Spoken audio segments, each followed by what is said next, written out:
ఆయన సినిమాలు ఆడకపోయినా ఏమీ లేదు. ఆయన ధర్మం వైపు నిలబడ్డాడు. ఆయన రాజకీయంలో ఎదగాలని రాలేదు, ప్రజలకు సేవ చేయడానికి వచ్చింది. పవన్ కళ్యాణ్ అన్న వ్యక్తి జననేత, జనం కోసం వచ్చింది. ఆయన రాజకీయంగా సంపాదించి ఆ డబ్బులు తెచ్చి ప్రజలకు పంచిపెట్టలేదు. ఆయన కష్టపడి ఆయన సినిమాలు ఆడని ఆడకపోని సంబంధం లేదు.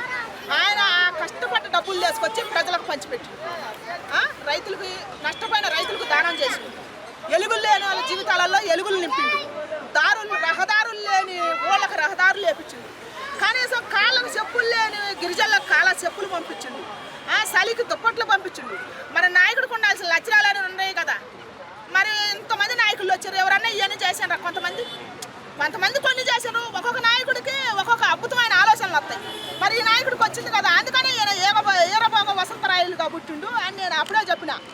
అప్పుడు కాలజ్ఞానంలో బ్రహ్మంగారు చెప్పిండు, ధర్మం అంతరించిపోయేటప్పుడు, పాపం పెరిగేటప్పుడు నేను ఏరబోగ వసంతరాయలుగా అవతరిస్తా అని చెప్పిండు. ఆయన అవతారంలో నేను వచ్చిండేవని నేను అనుకుంటున్నాను.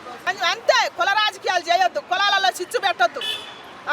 రాజకీయం చేయడానికి వచ్చిన ఏ రాజకీయ నేత అయినా సరే నేను చెబుతున్నా, ప్రజలకు మంచి చేయాలా, ఈ తరం పిల్లలను కాపాడాలా, వాళ్ళ భవిష్యత్తుకు బంగారు బాటలు వేయాలా, స్త్రీలకు కానీ పురుషులకు కానీ అబ్బాయిలకి వీళ్ళ భవిష్యత్తుని బాగు చేయాలనుకున్న నాయకుడైతే అసలు ఫస్ట్ కుల రాజకీయం చేయడు.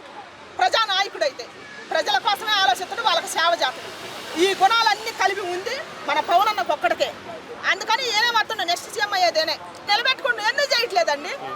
ఇప్పుడు చంద్రబాబు నాయుడు గారు కూడా మంచిగా చేస్తుండగా, ఇప్పుడు చంద్రబాబు నాయుడు గారు వాళ్ళ మామగారికి ఎన్ని కోటి పొడిచిండో పలవలేదో ఆయనకే తెలుసు. ఆ రహస్యం అది పక్కన పెడితే ఆ పార్టీ పగ్గాలు చేపట్టింది ఎవరు? తెలుగుదేశం పగ్గాలు. ఆయన చంద్రబాబు నాయుడు గారే కదా. ఆయన కుటుంబం అంతమంది ఉన్నారుగా. ఆయన పార్టీ, ఆయన విలువలు, ఆయన తీసుకొచ్చిన ఈ తెలుగుదేశం అని మన తెలుగువారి ఆత్మగౌరవాన్ని నిలబెట్టిన మన ఎన్టీఆర్ గారి కీర్తిని నిలబెట్టింది ఎవరు? చంద్రబాబు నాయుడు గారే కదా. ఆయన బ్రహ్మంగారు కాలజ్ఞానంలో చెప్పిండు. కాలజ్ఞానం అంతా అయిపోయినాక ఆయన పీఠాధిపతులు కావటానికి అర్హత ఉంది. బిడ్డ గోవిందమామ కొడుకులకు ఉన్నదని చెబుతుంది.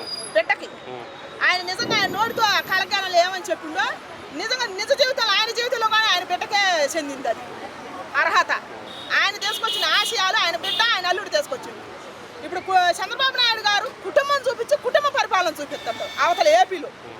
పిల్లలకి ఎడ్యుకేషన్ ఎంత బాగా, అసెంబ్లీలలో ఎవరన్నా పిల్లల్ని తీసుకొచ్చి అసెంబ్లీలలో పెట్టి మీరు చదువుకుంటే మీ బంగారు భవిష్యత్తు ఎట్టుంటుంది, మీరు అడ్వకేట్ కావచ్చు, ఇది కావచ్చు, అది కావచ్చు అని వాటి పేరు నా చెప్పరాదు, చదువు రాదు కాబట్టి మీకు చదువు వచ్చిన వాళ్ళు అర్థం చేసుకొని అవన్నీ చూపించింది ఎవరు? మన చంద్రన్న, మన పవన్ అన్న. లోకేష్ బాబు గారు ఎంత మంచివాడు. పూలు చల్లుతుంటే, లేడీస్ పూలు చల్లుతుంటే, అమ్మ మీరు నాకు చల్లకూడదని చెప్పి అదే పూలు తీసుకొని వాళ్ళ మీద చల్లిండు ఆయన. మరి ఆయన అక్కడ కుటుంబ విలువలు నేర్పించినట్టే కదా. ఆయన కుటుంబం మంచిగా పెట్టుకుంటూ ప్రజల కుటుంబం నేర్పిస్తాడు. మరి అక్కడ పార్టీ సక్సెస్ అయినట్టే కదా.